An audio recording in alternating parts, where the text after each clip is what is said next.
ang mga kwento ng pag-ibig, kwento ng buhay at kwento ng pag-asa dito sa Barangay Love Stories. Love Stories. Lahat tayo ay isinilang ng isang ina. Ngunit hindi lahat ay pinalad na magkaroon ng mabuting ina o lumaki sa piling ng isang ina. Kaya tinahanap natin ang kalinga nila. At kung hindi man natin ito matagpuan ay ipinapangako natin sa ating sarili na kapag tayo'y naging ina, ibubuhos natin ang lahat ng pagmamahal sa ating anak.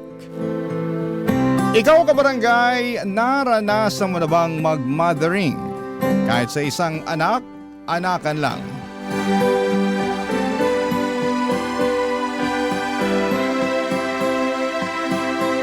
Dear Papa Dudut, makulay na tanghali po mga kabarangay. Sana po ay mapili po ninyo Papa Dudut ang aking kwento para itampok sa Barangay Love Stories. Alam po ninyo ay fan na fan niyo po ako. At lately ay pansin ko pong pumapayat po kayo. Ano po ba ang sekreto ninyo? Ang atribida ko po natutuwa lang po talaga ako na nabibigyan ninyo ng boses ang platform ng ordinaryong tao na katulad ko na ikwento sa buong mundo ang kanilang struggle na napagtagumpayan. Ako po si Rene, super fresh pa po sa aking alaala. Yung mga panahon na fresh pa po ang beauty ko. Sisimulan ko ang aking kwento noong 1980s. So alam na ng mga kabarangay natin na gurangchi na ako ngayon.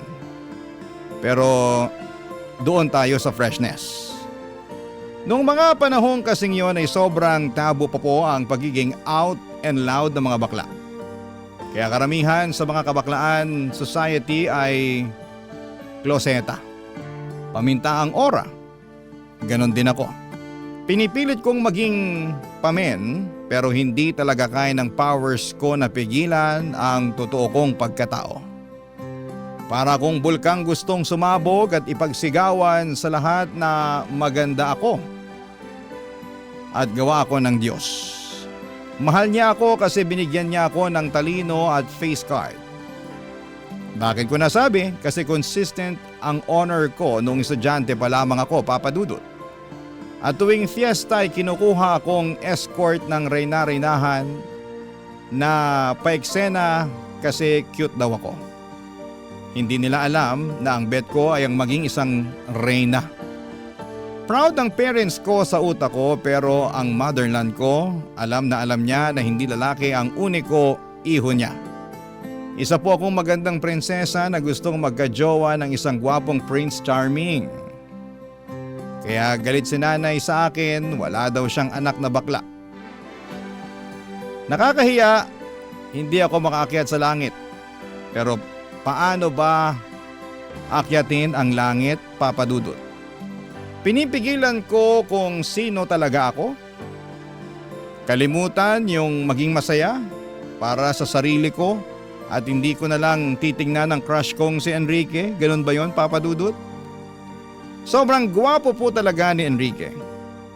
Kaya kapag siya ang kaharap ko, ako si Rena Bella. Hindi ba ang sosyal pakinggan? Alam nyo, ilang gabi kong pinag-isipan kung magtatapat ako sa kanya. At dumating nga ang araw na hindi ko nakayanan. Sinabi kong gusto ko siya pero straight talaga si Enrique at ang sabi niya ay hindi niya ako pwedeng maging jowa kasi bakla ako. Lalaki pa rin ako. Gusto niya ay babae lang kaya sobrang na-hurt ako, Papa Dudut. Pero ilang linggo lang ay nakabawi ulit ako kasi hindi naman niya ako iniwasan. Ganon pa rin ang treatment niya sa akin pero may kaunting nagbago na gustong gusto ko naman. Kapag kami lang dalawa ay wala siyang pakialam kung niyayakap ko siya. Hanggang sa may kababalaghang nangyari sa aming dalawa na sobra kong kinaligaya. Ganito pala ang feeling, Papa Dudut. Parang lumipad ako sa langit pero ilang araw lang ay lumagapak ako sa lupa. Dahil kumalat ang chismis tungkol sa aming dalawa sa nangyari sa amin. Sa pagsuko ko ng bataan ko at hindi ito nakaligtas sa radar ng nanay ko.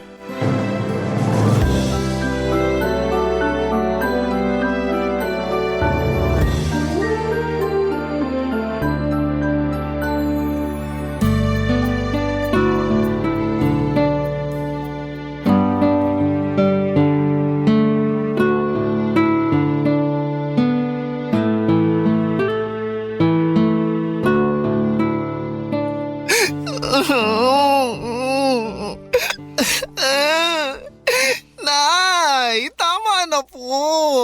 Hindi mo lang inisip ang kahihiyan namin. Nay, ang sakit-sakit na po. Ang dami ko na sugat. Di pa sapat yan. Kailangan magtanda ka. Nay naman, maawa naman kayo sa anak ninyo. Ngayon gusto mo kaawakan ka. Matapos mo ipahiya ang pamilya natin. Ay nako, hindi ka ba nag-iisip? Di ba honor student ka? Bakit hindi mo ginamit yung utak mo? Puso po kasi ang ginamit ko, Nay. Ay nako, tigilan mo nga ako, Rene. Lalaki ka. Lalaki ang pinanganak ko. Lalaki ang panganay ko, hindi bakla. Hindi niyo po ba talaga ako matanggap, Nay? Anong magagawa ko? Bakla po talaga ako! Tigilan mo. Di ka bakla. Alam mo kung malalaman to ng tatay mo? Naku, hindi lang bugbog ang aabutin mo. Mas malala pa rito. Eh, ganito po talaga ako, Nay. Magpakalalaki ka. Ang kabakla ng dahilan kaya pinagchichismisan tayo ng mga tao eh. Walang maidudulot na mabuti sa'yo yan. Ay, siguro kailangan kitang dalhin kay Mang Egoy. Ha? Yung matandang ginagamit ang laway niya sa panggagamot? Kadiri, Nay! Wala akong sakit! Ay naku, sinasabihan ka nga ng masamang espiritu. Over naman, Nay! Ay, tigilan mo ko rin eh. Kung ayaw mo malagyan ng laway ni Mang Egoy, eh di tumino ka. Tumino? Ano, self-healing? Ganon? Basta, ayoko na may bakla sa pamamahay na to. Kung di, palalayasin kita. Ay, sobra naman kayo, Nay! Layas talaga! Hindi ba kayo naaawa sa akin? Dahil lang sa pagiging bakla ko! O, ikaw, nangangatwirang ka pa, ha? Nay, nakakarami ka na, ha? Rene, kapag may marinig pa ako at makikita kitang ginagawa mong gown-gown yung mga kumot natin, naku, malilintikan ka talaga sa akin. Naiintindihan mo ba ako? Tinatanong kita, Rene! Naiintindihan mo ba ako? Maybe. Ay! Iniinis mo ba ako, Rene? Opo, opo. Gets ko na po. Tama na, Nay. Kota ka na sa hampas. Tama na po. Sige na po. Titino na ako. Hindi na ako magiging bakla. Char. Papa Dudut, feeling ko talaga ay katapusan na ng buhay ko para talagang pinapaalis ni nanay ang kaluluwa ng baklang sumapi sa akin. Ang sakit pero mas masakit yung katotohanan na ayaw niya sa akin dahil lamang sa bakla ko. Pwede niya sana talaga akong pagalitan na bakit ko ginawa yon kay Enrique na bata pa ako. Wala pa sa wastong edad. Doon maintindihan ko siya pero ang punto niya ay bakit ako bakla at nakakahiya ako dahil sa kabaklaan. Pero syempre, sinunod ko na lamang si nanay para matapos na ang eksena na yon. Sinubukan kong maging super pamen, kulang na lang ay manligaw ako ng babae para pagtakpan ang totoo kong pagkatao. Sobrang hirap at alam ko kung bakit ako naghihirap dahil sa mga tsismosang nagpakalat ng magandang tagpo sa amin ni Enrique. Ang kaibigan kong ahas, si Carol. Nagulat talaga ako nang nalaman kong sa kanya pala galing ang lahat. Sa mga kwento pala talaga may mga subkontrabida. Siyempre si nanay ang main kontrabida ko kasi lahat na lamang ay bawal. Hindi ko tuloy at hindi niya ako tunay or feeling ko tuloy ay hindi niya ako tunay na anak. Puro sermon at pananakit lang ang inaabot ko sa kanya dahil sa nag-iisang dahilan. Bakla ako. Pero itong si Carol sobrang pakialamerang frog. Akala ko ay kakampi ko siya at akala ko ay mapagkakatiwalaan ko siya pero sinaksak niya ako ng patalikod. Para siyang mangkukulam na ayaw maging masaya ang isang prinsesang katulad ko, Papa Dudut.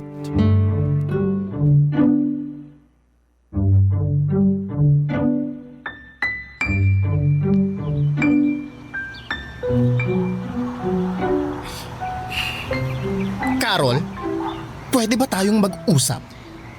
O Rene, anong pag-uusapan natin? Ba't ganyan ang ayos mo? Tsaka, bakit ganyan kang makatingin? Diretsahan na to ha. Galit ako sa'yo. Ano? Bakit? Ay, maang-maangan? Amnesia? Walang maalala? Bakit ako naririto? Tigilan mo ako ha?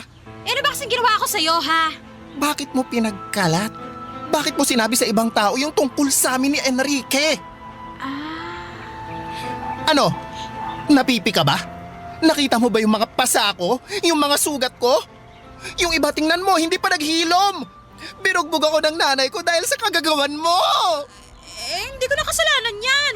Ay, walang accountability. Eh, bahala ko dyan. Oy, huwag mo ako tatalikuran, Carol. Gusto mo ipagkalat ko rin yung kalandian mo? Hoy! Hindi ako malandi, ah. Ay, nagsalita? Banal yarn? Gusto mo isa-isahin ko? Rene, pwede ba tigilan mo ako? Ikaw na ang backstabber na feeling Santa. Ano ba ang motibo mo para i-chismis mo kami ni Enrique, ha? Dahil ba gusto mong mauwi sa impyerno ang buhay ko? Ganun ba? Gusto mo ng impyerno? Hindi kita sasantuhin! Pwede, sige, saktan mo ako. Isusumbong kita. Ay, mahilig ka talaga sa ganyan, no? Sumbongerang pala ka! Bakit? Dahil ba mas matalino ako sa'yo? Na kahit anong gawin mo, mas mataas pa rin ang grades ko? Kasi hindi mo kaya ang utak ko at ang galing ko sa mga art project?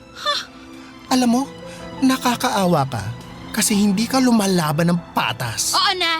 Ikaw na ang magaling. Pero bakla ka pa rin. Ayun! Wow! Grabe ang argument! Pang matanda ang atake, wala bang bago? Alam mo, hindi na ako nasasaktan kung tawagin mo man akong bakla. Mas nakakasakit yung hindi ka nga bakla.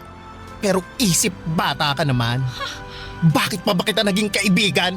Bakit mo ako naging kaibigan? Eh di ba dahil malapit sa akin yung mga lalaki, gusto mo makisawsaw? Ay, talaga? Eh hindi naman lumapit sa akin si Enrique dahil sa'yo. Pero sa halip na magtuloy-tuloy kami ni Enrique, naunsyame pa dahil sa'yo. Ang sama-sama mong kaibigan? Hindi ka na naawa? Akala ko hindi ka tulad ng ibang mapanghusga pero mas masahol ka pa. Inggitera! Tsaka! Alam mo ikaw, sumusobra ka na, ha? O ano, naiiyak ka na? Hindi mo ako madadaan sa paiyak mo. Simula ngayong araw na to, hindi na tayo friends. Tandaan mo yan! Ay, Rene! Bumalik ka dito! Maghanap ka ng iba mong matutuklaw! May vaccine na ako sa'yo, wala nang epek ang kamandag mo sa akin! Che! Papa Dudut, nakarating kay nanay ang naging away namin ni Carol at syempre ako ang nagmukhang kontrabida at salot sa lipunan. Napapaisip tuloy ako kung masama ba akong tao o hindi ko lang maintindihan si nanay. Pero sobra naman po dahil lang sa bakla ako ay bugbog ang aabutin ko sa kanya sa pang-araw-araw. Bukod doon ay tinis ko ang lahat ng chismis at pangungutya sa akin dahil lamang sa pagiging bakla ko. Maharot daw ako, wala daw akong hiya at tagapalaganap daw kami ng mga sakit. Ganon kalala ang mga tao sa amin. Sobrang tiniis ko ang lahat hanggang sa makatapos ako ng high school at doon ko napagdesisyonan na lumuwas ng Maynila. Sabi ko sa sarili ko na hindi na ako babalik pa sa Masbate. Gamit ang inipon kong pera ay lumuwas po ako ng Maynila. Nakituloy muna ako sa isang kamag-anak pero hinahamak din ako. Buti na lamang at nakahanap ako ng trabaho at tuluyan na akong namuhay ng mag-isa. Namuhay ako na walang inaalalang ibang tao. Namuhay ako bilang kung sino talaga ako, bilang magandang Rena Bella. Barangay Love Stories. Barangay Love Stories. Ginawa kong araw ang gabi. Todo kayod ako sa trabaho para makaipon, Papa Dudut. Naging janitor ako, waiter at kung ano-ano pa. Hanggang sa dumating ang araw na kaya ko nang pagsabayin ang trabaho at pag-aaral. Kumuha ako ng kursong accountancy. Bilang mukha akong pera ay bet kong maging propesyon ng tagabilang ng pera. Basang nasa isipan ko lang talaga noon ay gusto kong yumaman at ayaw kong hamakin ako ng mga tao. Gusto kong ipakita sa kanila na baklaman ako pero hindi niyo ako pwedeng tapakan. Kasi narating ko ang mga pangarap ko sa buhay. Sa awa ng Diyos, natapos ko ang accountancy kaya nakapagtrabaho ako bilang isang bookkeeper. Kahit professional na ako ay hindi pa rin nawawala ang mga bully dahil lamang sa kabaklaan ko. Pero wala nang titindi pa sa mga ginawa ng nanay ko noon sa akin. Kaya naman naging matatag na ako, Papa Dudut. Nakapagpundar ako ng isang bahay na hinuhulugan ko sa Mandaluyong. Hanggang isang araw, nakilala ko si Vince. Ngayon pa lamang ay sasabihin ko na walang kahit na anong namabagitan sa amin ni Vince. Si Vince ay isa ring bakla, dalagitang bakla. Naglaya sa probinsya nila kasi ayaw din ng mga magulang sa kanyang pagkatao. Nagmakaawa ito sa akin, Papa Dudut, na sa akin muna tumira. Siyempre naawa ako. Mabait naman siya, tumutulong sa gawaing bahay pero dahil bata pa ay may mga bagay na kailangan ko rin talagang pag-aralan. Ang naiiba lang, hindi ko pinupuna ang pagkatao niya. Saka yung mga pangaral na parang isang inang nagmamalasakit talaga ang ginagawa ko sa kanya sa tuwing nagkakamali siya. Tulad ng huwag agad magtitiwala sa mga lalaki dahil mapagsamantala lamang sila sa kahinaan nating mga magaganda. Habang tumatagal, napamahal na ako kay Vince. Tinuring ko siyang anak kaya todo support ako para mapaaral siya. Pero may ugali talaga ang anak kong ito na kailangan ko pong ituwid, Papa Dudut.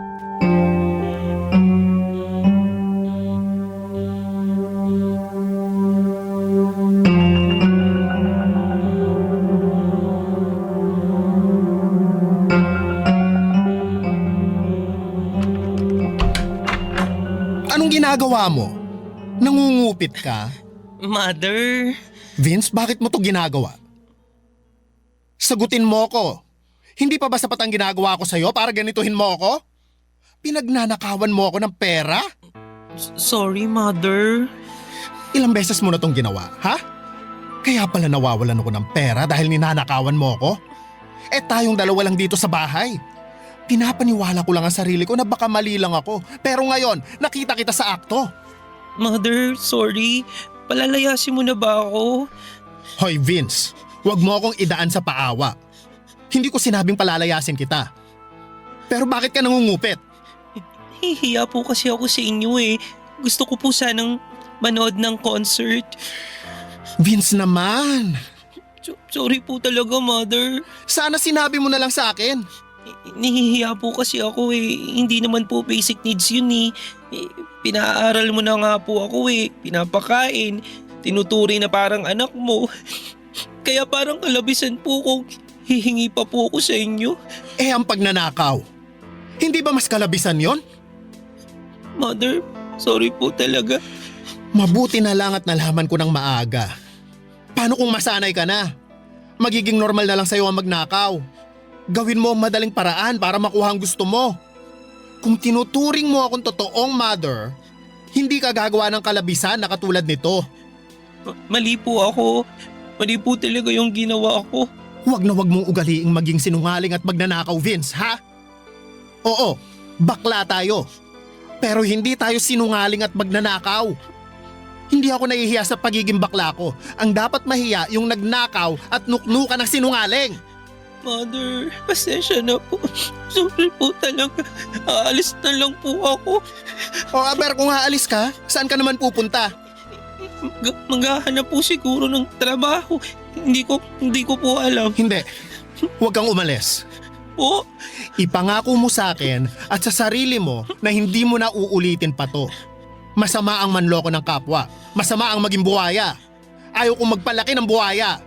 Ang gusto ko, matinong tao. Naiintindihan mo ba?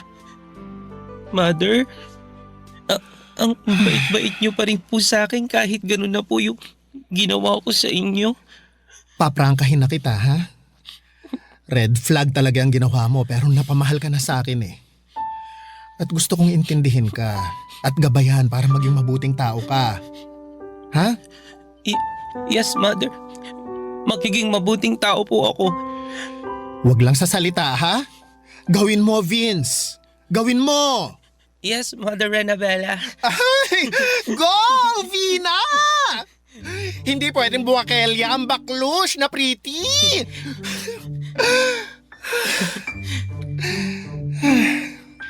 Basta mag-aral ka, ha? Hindi kita susukuan. Ipaglalaban ko ang mga pangarap mo sa buhay kasi that's how to mothering a beautiful daughter should be. Wow, English! Nag-aral kaya ako. Ang galing niyo nga po, Mother eh. Idol ko po kayo. Asus. O ito, bibigyan na kita ng perang pambili mo ng ticket para rumampa ka ng bongga. Bibigyan pa kita ng extra para may pambili ka ng outfit mo. Talaga, Mother? Kailan ba ako nangako na hindi ko tinupad? Oh, never pa po. O never naman pala eh. Kaya bongga ka sa concert. Yay! Thank you po, Mother. I love you. Oy, English! I love you too, anak. Papa Dudut, iginapang ko ang pag-aaral ni Vince dahil nakikita kong eto ang yaman na pwede kong ibigay sa kanya. Mahirap ang mag-aral. Naranasan kong igapang ang sarili ko at ayaw kong maranasan ni Vince ang paghihirap na yon. Sa totoo lang ay marami na akong baklang natulungan. Pero iba ang sitwasyon ni Vince kasi kinupkup ko siya at parang ako na ang naging nanay niya. Bilang isang ina ay tinupad ko ang aking obligasyon sa anak, ang suportahan ang kanyang pag-aaral at pangarap sa buhay. At sobrang saya ko po nang makapagtapos siya ng high school, Papa Dudut. Proud na proud ako sa kanya at sa sarili ko na kaya ko palang maging isang ina at tatay sa isang hindi ko kadugo. Pero trinato ko talagang anak.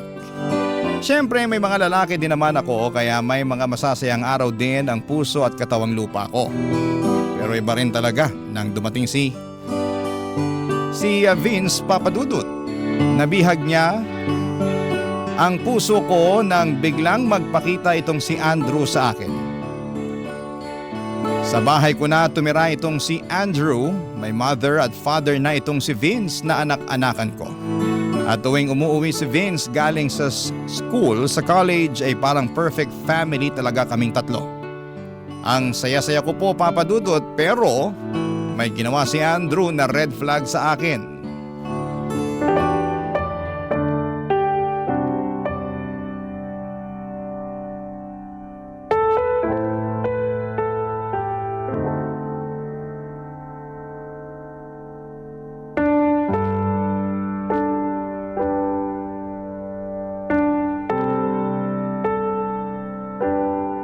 Andrew, Han, bakit ka nangupit? Bakit mo ginalaw yung ipon ko? Han, kasi Ang ayaw ko, yung sinungaling na nga, magnanakaw pa. teka lang. Ano kasi Han eh? Han, kasi Sige, magsinungaling ka pa. makinig ka. Kailangan ko lang kasi. Nasa ospital ang nanay ko sa Cebu. Yun. Ano? Oo. Tama ang narinig mo. Nasa ospital siya. Bakit hindi mo sinabi sa akin? Bakit kailangan mo pang nakawin ang pera ko? 2 beses ka pang nangupit. Sorry na. Aaminin ko, nagkamali ako. Pero ano yung una last week? Anong dahilan mo kung bakit mo kinuha yung pera ko nun? Yun na nga. Humihingi ang nanay ko. Unang nagkasakit ang tatay. Tapos siya. Yun. Ganun. Ay, umayos ka Andrew ha. Akala ko nga si Vince ang kumuha ng pera. Kung hindi ko lang nakita sa bag mo bago ka pa umalis ng bahay, malamang si Vince pa rin ang pagdududahan ko. Kawawa naman yung anak ko. Pinagdudahan ko pa siya. Pero yun nga, imposible din ganun kalaki ang kinuha niya kasi para saan niya gagamitin. Han. Sorry na talaga. Nagkamali ako. Han, sa susunod magsabi ka. Hindi naman ako naging madamot sa'yo. Binibigyan nga kita ng panggastos mo habang wala ka pang trabaho, di ba? Nahihiya na ako sa'yo. Huwag ka nang mahiya. Ngayon pa ba na asawa na kita? Nakita ko ng lahat sa'yo. Eh, masama ang ginawa ko eh. Alam kong napipilitan ka lang dahil sa sitwasyon. Tama. Kaya ang lakas mo sa akin, Han eh. Kasi, naintindihan mo ako. Basta pagsusumikapan ko yung training ko para makapagtrabaho ako. Makapag-abroad. Basta paghusayan mo. Saka, baka kapag nakapag-abroad ka na, kalimutan mo na ako at magkaroon ka na ng ibang babae. Han, hindi ako ganun. Tumatanaw ako ng utang na loob. At saka, mahal kita eh. Totoo. Talaga ba? Oo. Mahal na mahal kita.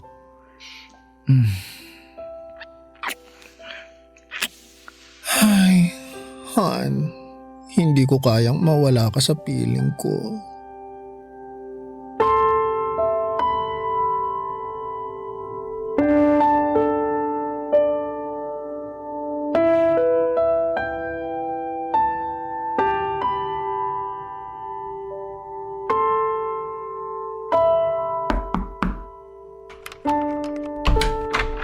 Vina, Mother? sorry anak. Mother, bakit po? May kasalanan ako sa'yo anak. Kasalanan? Bakit po? Umupo nga po muna tayo dito sa kama, Mother. Ano po bang kasalanan ng sinasabi ninyo? Nagkulang kasi ang pera ko. Kaya naisip ko na baka kumuha ka. Ano po? Kaya nga magsosorry ako kasi ikaw ang naisip ko. Mother naman. Mali nga ako. Nakonsensya ako at ikaw ang naisip ko. Pero ang totoo, si Papa Andrew mo ang kumuha. Ano po? Nagnakaw siya sa inyo? Ang lupit naman, ninakawan pa kayo? Pero okay na. Nagkaayos na kami. Talaga ba, Mother? Yesterday, ngiti pa lang niya, wala na. Ang rupok ko. Iba talaga, in fairness. Well, yamin naman si Papa Andrew. Truly, ang muscles, ang face, ang performance, pang opera. Mapapanganga ka talaga ng bongga. Mother, ha? Mukhang nandidiri ka. Baka ikaw, may nililihim ka na sa akin. Over? Wala po akong nililihim. Ano naman po ang nililihim ko sa inyo? Love life. Mother, wala pa. Gusto kong graduate muna ng college. Hard to get tayo, ganon. Talaga. Yes. Vina, hindi kita pinagbabawalang magka-BF, ha? Kaya ayokong maglihim ka. Mother, kung magkaka-BF man po ako, ikaw agad ang unang makaka-nose. Pero, ano? Anong-ano, ha? Rampa-rampa lang po muna. Hindi po ako pwedeng magka-Andrew tulad mo. Uunahin ko po muna magka-diploma. Ay, very good. Ganyan nga. Hindi talaga ako nagsisisi na inampon kita. Proud ako sa'yo, anak. Proud na proud ako sa'yo.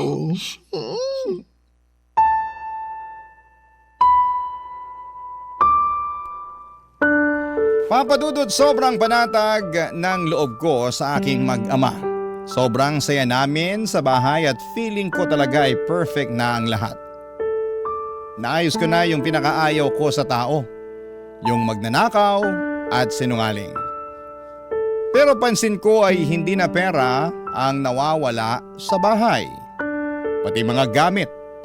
Hindi ko malaman kung sino ang gumagawa kasi maraming beses din na pumunta ang mga kaibigan ko, kaibigan ni Vince at kaibigan ni Andrew sa bahay.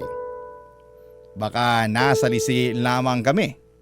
Saka kapag nawawalan ako ng pera ay hindi ako nakakahanap ng bakas kung sino nga ba ang kumukupit. Kaya naman nagpalagay na ako ng CCTV sa kwarto nang hindi nila alam para malaman ko kung sino ang nagnanakaw. Pero sobra po akong nasaktan sa aking mga nakita. Nagpatira pala ako ng buwaya sa bahay. Ang lala na pala kasi araw-araw akong niloloko. Araw-araw akong pinapaniwala na pamilya ang turing sa akin at hindi ako pinagsasamantalahan. Pero nagkamali ako, Papa Dudut.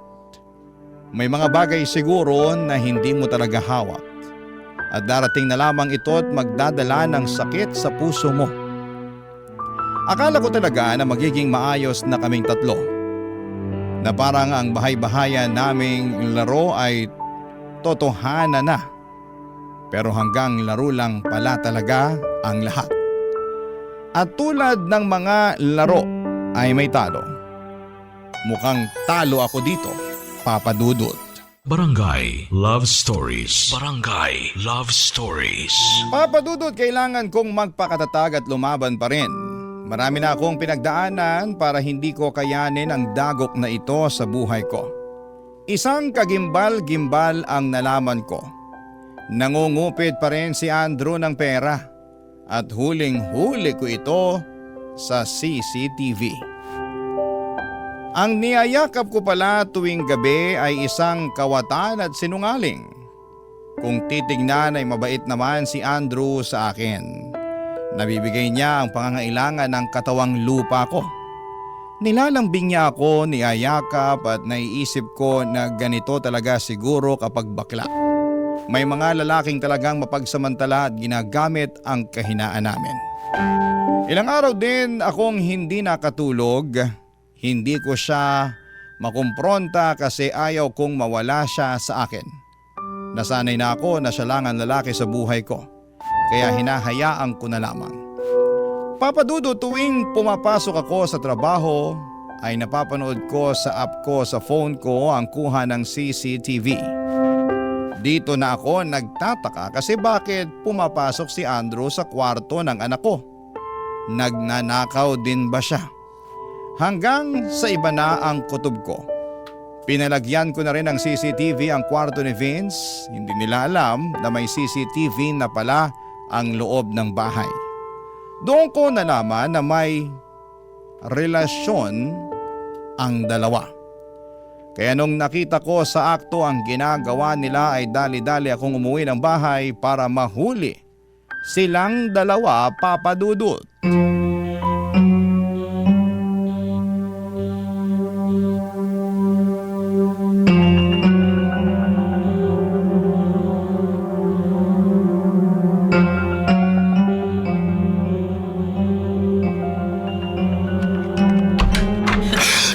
Mother? Hayop kayo! Tama na! Andrew! Tama na! Bakit si Vince pa? Bakit? Rene! Han! Huwag mo ako matawag-tawag na Han! At ikaw, Vince! Ang landi mo! Bakit si Andrew pa? Mother! Huwag mo akong madaan-daan sa paiyak-iyak mo! Pinakain kita! Binihisan! Ginawang tao! Pero isa ka palang ahas! At ikaw lalaki ka! Ang sama mo! Ang sama-sama mo! Namumuro ka na sa pananakit ha? Karapatan kong saktan ka! Kasi ginawa niyo kung tanga! Rene ha, pigilan mo na to. Titigilan ko na talaga! Dahil palalayasin ko kayong dalawa! Lumayas kayo! Ano? Rene naman. Huwag naman ganun. Anong huwag? Matapos kong malaman ang kahalayan niyo! Sa anak pa natin talaga, Andrew! Rene naman. Pareho naman kayong bakla. Mapagbigay lang. Kasiyahan lang. Anong kasiyahan? Saka ano yung pangungupit mo? Kasiyahan lang din? Anong pangungupit yung pinagsasasabi mo? Wala akong kinupit ha. Ay talaga naman! Ang magnanakaw! Kapatid talaga ng sinungaling! Wag mo akong pagbibintangan. Ikaw pa ngayon ang nagbabanta! May ebidensya ako! Ano? May CCTV ang buong bahay na to! Lahat ng galaw sa loob ng bahay nakikita ko! Ang pagnanakaw mo! Ang kahayupan yung dalawa! Kaya lumayas na kayo! Layas! Mother! Huwag mo akong matawag-tawag na mother! Wala akong anak na malandi at inaasa sarili niyang... Bakit mo nagawa sa akin yun, ha? Kung makaiyak ka naman, nakinabang ka rin naman sa akin ah. Nakinabang? O nabulag ako? Na akala ko matino kang tao? Nabudol mo ako! Pero ngayon, tama na ang katangahan ko sa isang tulad mong walang kwenta! Magnanakaw! Lumayas ka na! Kung hindi, ipapakulong kita! Papa Dudut, sobrang gumuho po ang mundo ko ng araw na yon. Nagalaga pala ako ng ahas at buwaya sa aking bahay. Sa araw ding yon ay pinatatag ko ang sarili ko. Hinanda ko ang puso ko. Kahit na anong iyak at paghingi ng tawad ni Vince ay hindi ko talaga binuksan ang puso ko. Hindi po pwedeng lumambot kasi ibang klaseng pagtataksil na ang ginawa niya. Nararapat lang na umalis na siya. Wakasan ang naging ugnayan naming dalawa. Inahas na niya ako ang mother niya. Wala na ang kahit na anong etsyos ang magpapabago sa desisyon ko. Nakita ko sa mga mata ni Vince na sobrang ayaw niya akong iwanan. Pero guilty siya sa ginawa niya. Si Andrew naman, mas nakita ko ang totoong kulay. Katulad lamang siya ng mga lalaking mapagsamantala sa mga bakla. Hindi ko naman nilalahat ang mga lalaki dahil may mga lalaki namang talagang genuinely na minamahalang karelasyon na bakla.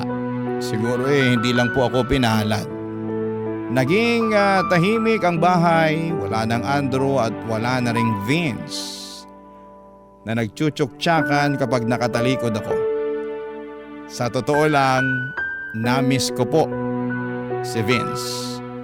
Umiiyak ako kasi nasasayangan ako sa kanya. Pero ginusto niya ang ginawa niya, ginusto niyang lokohin ang nag-iisang baklang nagpaka-mother sa kanya. Matapos ang halos 1 linggo ay bumalik si Vince, nagmamakaawa at humihingi ng patawad sa akin, Papa Dudut.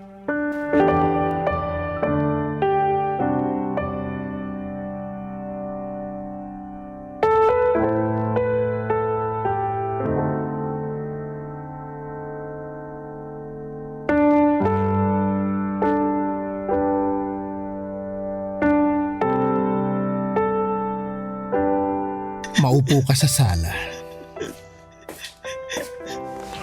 Mother, sobrang nagsisisi na talaga ako sa nagawa ko sa'yo. Mother, ayaw kong mawala ka. Ayaw kong mahiwalay sa'yo. Vince, hindi ako nagkulang ng pangaral sa'yo. Hindi kita sinasaktan. Tinrato kitang tao. Hindi ako nagdalawang isip na kupkupin ka. Gawing anak-anakan ko. Pinangarap ko na sana makuha mo yung gusto mo sa buhay. Sinuportahan kita, di gaya ng nanay ko sa akin. Pero ang sakit. Ang sakit-sakit ng ginawa mo sa akin.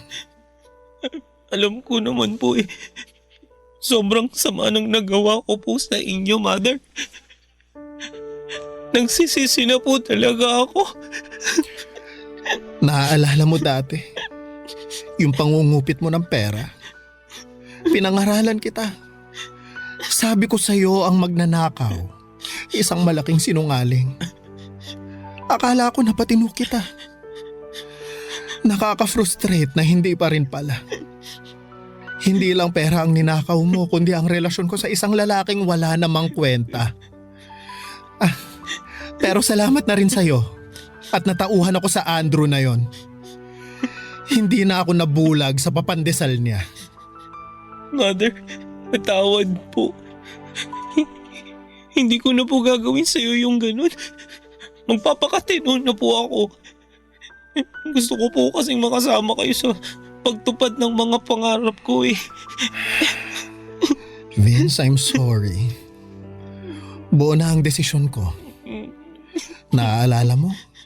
Kusa akong lumaya sa pamilya ko at gumawa ng sarili kong buhay dahil napuno na ako sa pananakit ni nanay. Nakaya kong mabuhay. Nakaya kong maging tao. Hindi malayong kaya mo ring maging tao. Mother naman. Please. Give me another chance. Ay, maraming chance na ang binigay ko sa'yo, Vince. Marami na. Hindi sa lahat ng oras na kapag nagkakamali ang isang tao, bibigyan na naman ng chance. Puro tayo chance pero walang accountability. Kaya tayo hindi umuusad sa buhay. Ang gusto ko, mamuhay na walang mga taong gahaman, mapanlinlang at sinungaling. Mother, luluhod po ako. Magmamakaawa. Sana mapatawan niyo po ako. Wa-epek sa akin yan. Huwag mo nang gawin. Alam mo, ang dapat mong gawin ay humahanap ng trabaho para mapagpatuloy mo yung pag-aaral mo. Sayang naman yung nasimulan mo. Saka, sige na. Ito, kunin mo tong pera para may pangsimula pa. Ito na ang huling tulong ko sa'yo. At wag na wag ka nang magpapakita pa sa akin. Papa Dudut, sobrang sakit pala na palayain ang isang tao na sobrang minahal mo. Ang sakit sa dibdib.